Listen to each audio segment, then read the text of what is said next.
Morning बेटा हम metallurgy में अलिंगम डायग्राम के बारे में पढ़ रहे थे ना। तो अलिंगम डायग्राम हमारे पास एक प्लॉट था between delta G note versus temperature. ठीक है, वहाँ मेटल का ऑक्सीडेशन करके देखते थे। हमने देखा था most of the lines are straight but some are slanting. जो लाइन्स हमारी स्लैंटिंग थी वो हमें किसके बारे में बता रही थी? फेज चेंज के बारे में बता रही थी। फिर वहाँ तो मैंने तुम्हें बताया था कि the element which is present below in Ellingham diagram can reduce all the elements present above it. ठीक है, आज हम उसके आगे पढ़ रहे हैं। Today we will discuss about limitation of Ellingham diagram. Limitation of Ellingham diagram.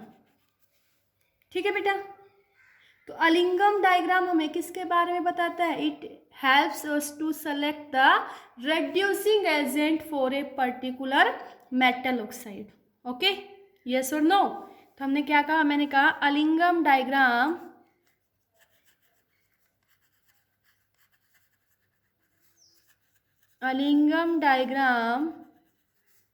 is useful to select the reducing agent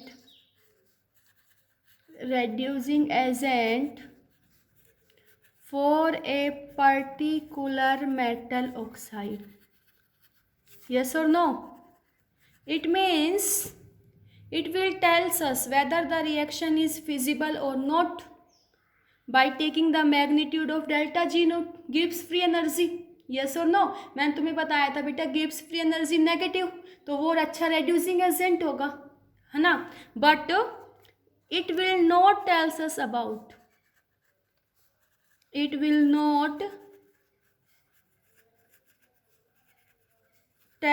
about kinetics of reaction, लेकिन ये रिएक्शन की काइनेटिक्स के बारे में नहीं बताता। ठीक है, दूसरी लिमिटेशन बेटा, अलिंगम डायग्राम हमेशा रिएक्टेंट और प्रोडक्ट के बीच में क्या कंसीडर करता है? इक्विलिब्रियम। ठीक है, लेकिन we know that every reactant is not in equilibrium with the product. ठीक है, थर्ड बेटा, reaction does not takes place when all the reactant are in solid state. क्या? reaction does not takes place when all reactant in solid state. अगर हमारे सारे reactant solid state में होंगे तो रिएक्शन नहीं होगी। क्यों? क्योंकि बेटा सॉलिड स्टेट में तो उनके बीच में चांसेस ऑफ इफेक्टिव कोलिजन क्या होंगे? कम होंगे। तो सिर्फ हम हीट करके उस रिएक्टेंट को मेल्ट करेंगे, मीन्स उसके चांसेस ऑफ इफेक्टिव कोलिजन को इंक्रीज करेंगे, then rate of reaction will increase. ठीक है, ये कुछ लिमिटेशन है अलिंगम डायग्राम की। अलिंगम डायग्राम हमें रिएक्शन की काइनेटिक्स के बारे में नहीं बताता, उस रिएक्शन की स्पीड क्या है। ये कहता है हर रिएक्टेंट प्रोडक्ट के साथ इक्विलिब्रियम में होता है, तो ये हर रिएक्शन में पॉसिबल नहीं है। Is the reaction does not takes place when all the reactant are in solid state. क्यों? क्योंकि सॉलिड स्टेट में कोलिजन नहीं होगा, तो हमें उसको मेटल को क्या करना पड़ेगा? मेल्ट करना पड़ेगा। मेल्ट करने के बाद कोलिजन इंक्रीज होगा, then rate of reaction will increase. ठीक है बेटा, तो अलिंगम डायग्राम क्लियर हुआ। फिर हम पढ़ रहे थे reduction of metal oxide to metal. ये इसी में पढ़ रहे थे ना बेटा हम, इसी में मैंने तुम्हें अलिंगम डायग्राम पढ़ाया था। Reduction of metal oxide to metal, तो हमारे पास मेटल ऑक्साइड होगा, उस मेटल ऑक्साइड से हमें मेटल बनाना है। क्या बनाना है? मेटल। तो हम उसका रिडक्शन करेंगे। क्या करेंगे? रिडक्शन। ठीक है, रिडक्शन करेंगे by using a suitable reducing agent. तो ये प्रोसेस क्या कहलाएगा? This process is known as pyrometallurgy. क्या कहलाएगा? पायरोमेटलर्जी। तो पायरोमेटलर्जी क्या है? The process of extraction of a metal the process of extraction of a metal by using a suitable reducing agent, by using a suitable reducing agent, एक suitable reducing agent use करके metal oxide को metal में convert करना process कहलाता है pyrometallurgy. Okay, next point देखो बेटा, if our reducing agent is carbon, then process is known as smelting। अगर हम रेड्यूसिंग एजेंट कार्बन लेंगे तो प्रोसेस क्या कहलाएगा? स्मेल्टिंग कहलाएगा। ठीक है, अब हम बेटा देखो, अगर कार्बन रेड्यूसिंग एजेंट है तो प्रोसेस स्मेल्टिंग। अब कौन कौन से एलिमेंट्स हमारे रेड्यूसिंग एजेंट की तरह यूज़ कर सकते हैं? हाइड्रोजन, कार्बन मोनोऑक्साइड, हाँ, metals like sodium, potassium, aluminium etcetera are used as reducing agent.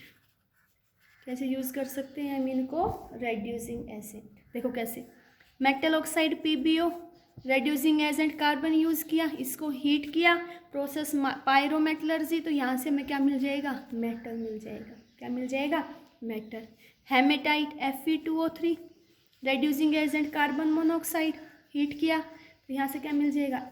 Fe+3CO2, Fe+3CO2। Balance कर लेना बेटा। Chromium oxide, reducing agent aluminium, heat किया, यहाँ से मिल गया क्रोमियम प्लस Al2O3। ओके, तो ये हमारे क्या हो गए? Reducing agent. इन रेड्यूसिंग एजेंट से हमने रिडक्शन करके मेटल ऑक्साइड को किस में कन्वर्ट कर लिया? मेटल के अंदर कन्वर्ट कर लिया। क्या कर लिया? मेटल के अंदर। लेकिन बेटा अगर हमने ओर्स को कंसनट्रेट कर लिया, उसके बाद भी ओर्स में कुछ इम्प्योरिटीज़ बच जाती है। ठीक है बेटा, कंसंट्रेशन ऑफ ओर्स में हम इम्प्योरिटीज़ को याद कर रहे थे ना, तो ऐसा तो नहीं होता कि हम 100% सारी इम्प्योरिटीज़ दूर कर दें। मैंने कहा ores after concentration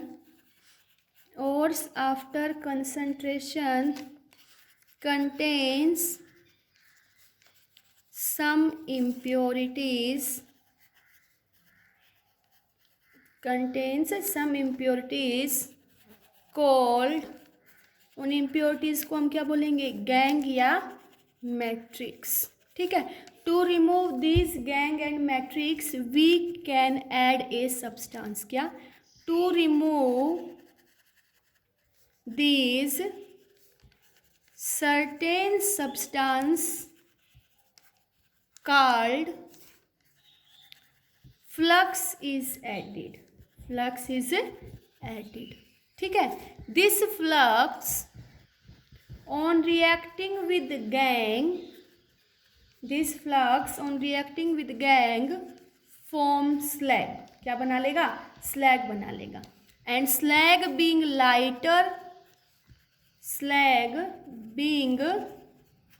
lighter floats on surface and removed by skimming। किससे रिमूव कर देंगे बेटा? स्कीमिंग से। ओके, क्लियर हुआ? मैंने ये बताया बेटा कि हमने ओर को कंसंट्रेट किया बेटा, तो कंसंट्रेशन ऑफ ओर करने से हम उसकी इम्प्योरिटीज़ को कम कर देते हैं। ऐसा नहीं है कि सारी इम्प्योरिटीज़ दूर हो जाएं, कुछ इम्प्योरिटीज़ उसमें अब भी बच गई। वो इम्प्योरिटी कुछ सब्सटेंस जिसको हमने बोला फ्लक्स, उसके साथ रिएक्ट करके स्लैग बना लेगी। ये स्लैग लाइट होती है वेट में, तो ये ऊपर आ जाएगी सरफेस पे, तो हम इसको क्या कर देंगे? स्कीम आउट कर देंगे। अब हम देखेंगे कि जो हमारी फ्लक्स है इट इज़ ऑफ 2 टाइप्स। तो हम कहेंगे देयर आर 2 टाइप्स ऑफ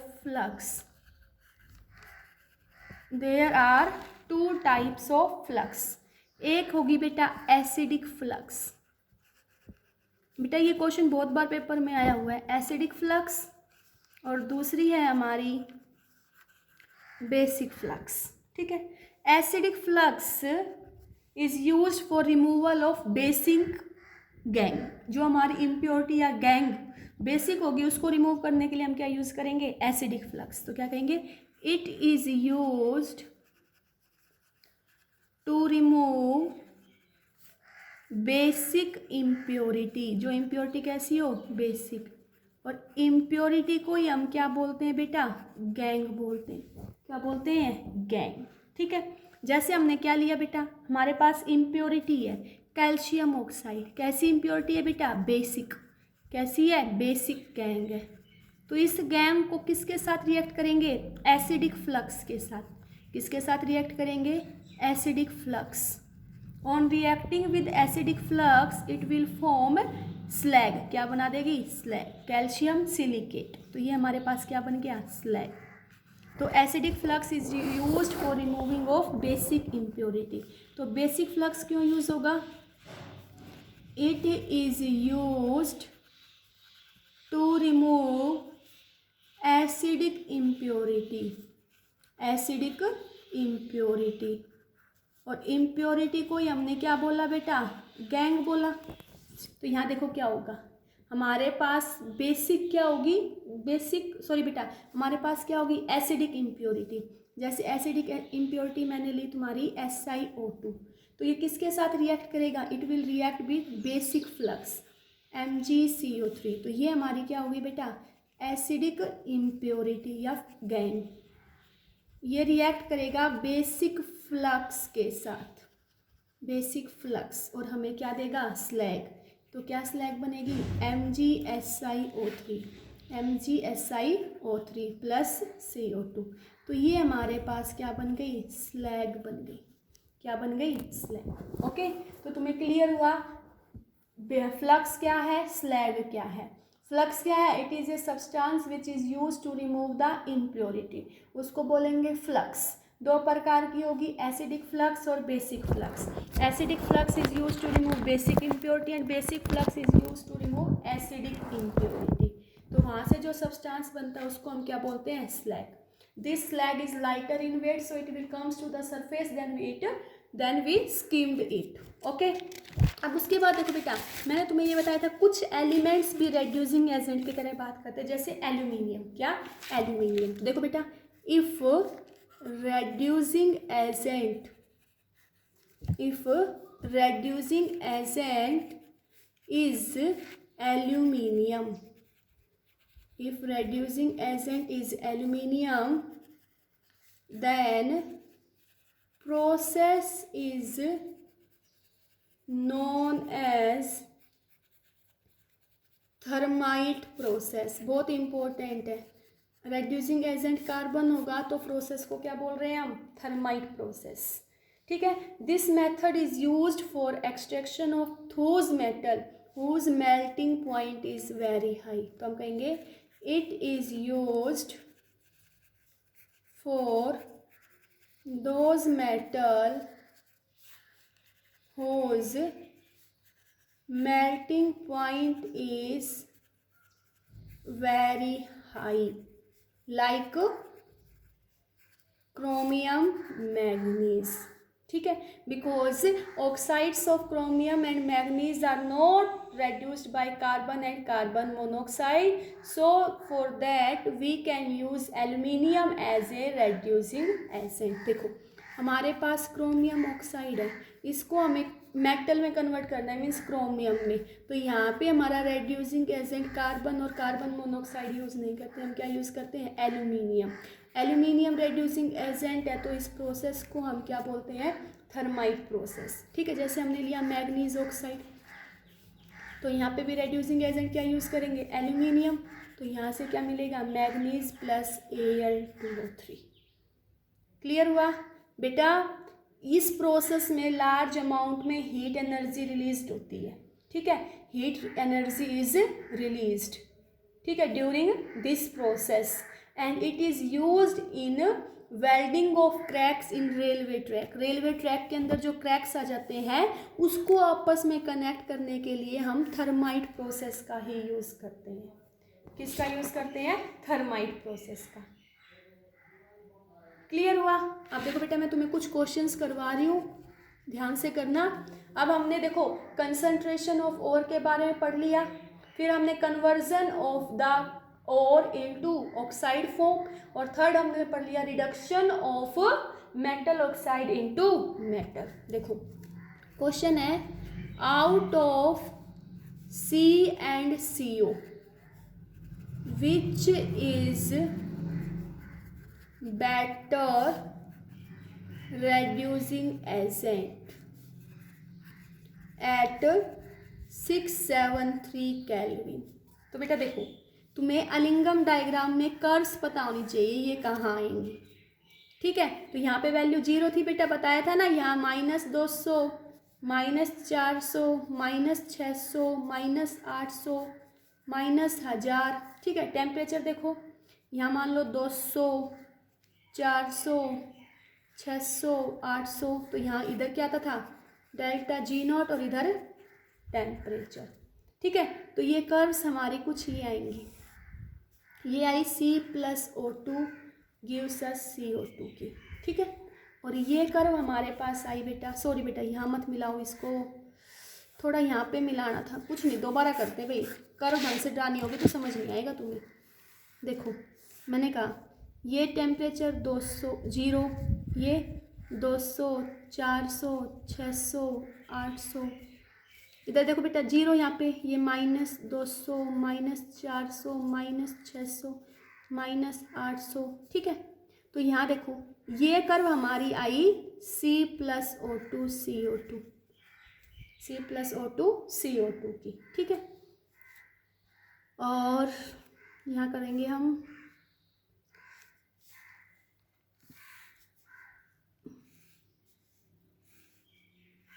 ठीक है, ये टेम्परेचर मान लो हमारा 600 है और ये हमारा आया 673, तो ये कर्व्स हमारी कहाँ मिल रही हैं?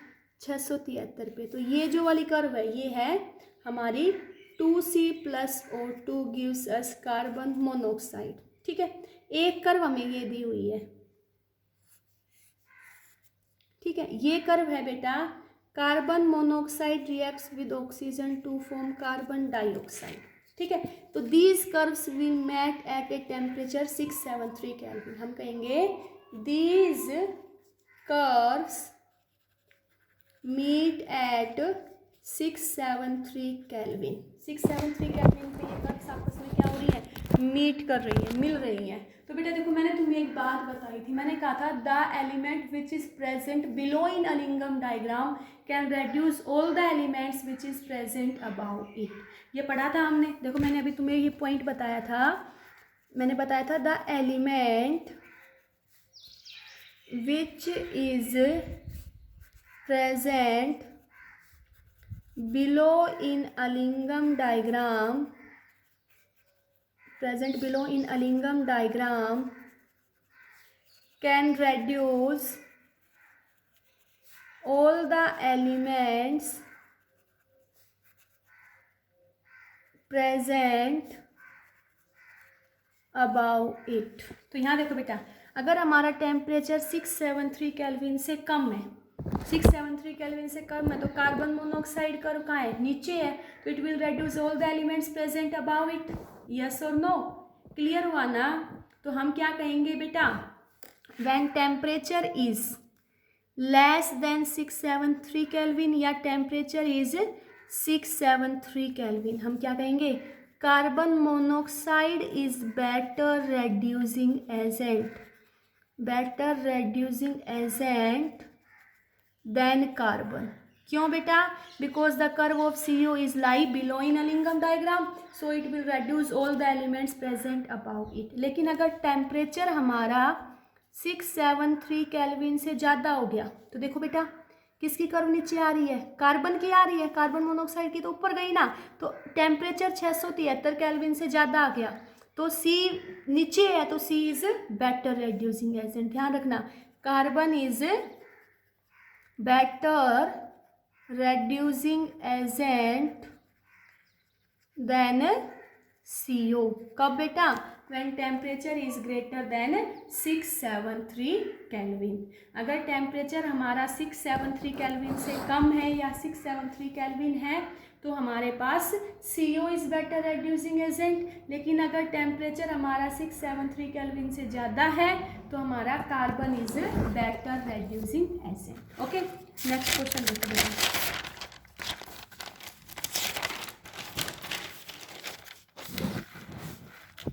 नेक्स्ट क्वेश्चन हमें दिया हुआ है वाई, वैसे तो मैं पीछे तो शायद तुम्हें करवाया था, why is reduction of metal oxide, why is reduction of metal oxide is easier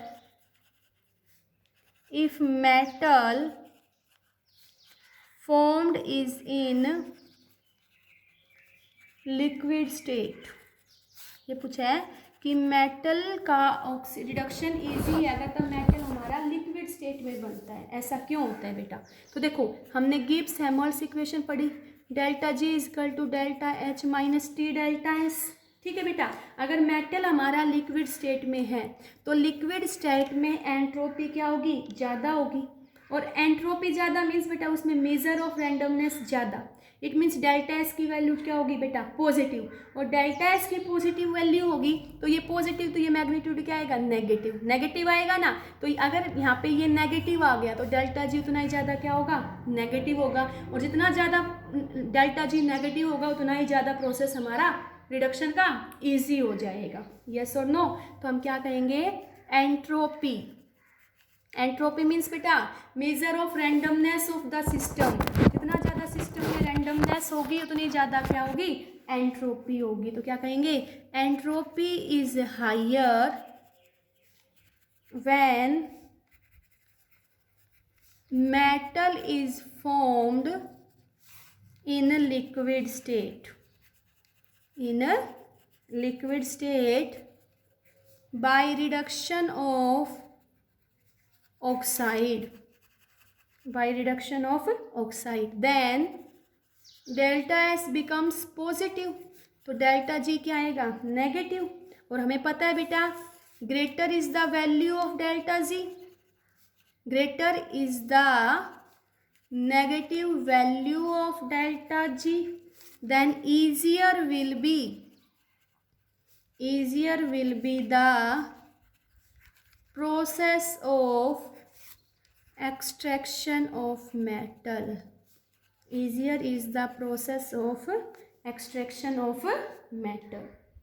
clear हुआ? ये समझ आया बेटा? अब नेक्स्ट देखो, क्वेश्चन ये है, is it true that under certain condition